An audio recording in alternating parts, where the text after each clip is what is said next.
ദുരന്തങ്ങളും പ്രകൃതിക്ഷോഭങ്ങളും കണ്ടു ശീലിച്ചവരാണ് മലയാളികൾ. അത്തരം പ്രതിസന്ധി ഘട്ടങ്ങളിൽ താങ്ങായി കൂടെയുണ്ടാകാൻ മലയാളികൾ എക്കാലവും ഉണ്ടുതാനും. വയനാട്ടിലെ ഉരുൾപൊട്ടലിൽ ഒരു നാടാകെ തുടച്ചു മാറ്റപ്പെട്ട് കൂടപ്പിറപ്പുകളും അന്തിയുറങ്ങിയിരുന്ന കൂരയും നഷ്ടപ്പെട്ട് നിസ്സഹായരായി കാത്തുനിന്ന വയനാടൻ ജനതയ്ക്ക് അതിജീവനത്തിനായി സാന്ത്വന സഹായങ്ങൾ ഒരുപാട് ലഭിക്കുന്നുമുണ്ട്. പണമായും പാർപ്പിടമായും സഹായഹസ്തങ്ങൾ പ്രവഹിക്കുമ്പോഴും ദൂരത്തിന്റെ വ്യാപ്തി അറിയാതെ സന്തോഷങ്ങൾ നഷ്ടപ്പെട്ട കുരുന്നുകളെ കളിപ്പാട്ടങ്ങൾ നൽകി സന്തോഷിപ്പിക്കാൻ തൃശ്ശൂരിൽ നിന്നും കളിപ്പാട്ട വണ്ടി വയനാട്ടിലേക്ക് പുറപ്പെട്ടു. അന്തിക്കാട് KGM LP സ്കൂളിൽ നിന്നാണ് ഒരു വണ്ടി നിറയെ കളിപ്പാട്ടങ്ങൾ വയനാട്ടിലെ കുരുന്നുകൾക്ക് നൽകാനായി പുറപ്പെട്ടത്.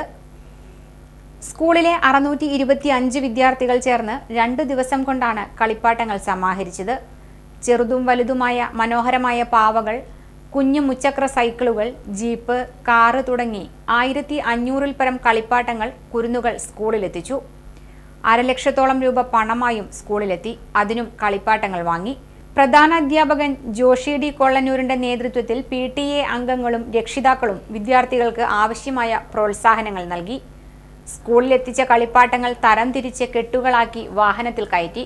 കളിപ്പാട്ട വണ്ടിയുടെ ഫ്ളാഗ് ഓഫ് അന്തിക്കാട് ഹൈസ്കൂൾ പ്രധാനാധ്യാപിക ഷില്ലി നിർവഹിച്ചു.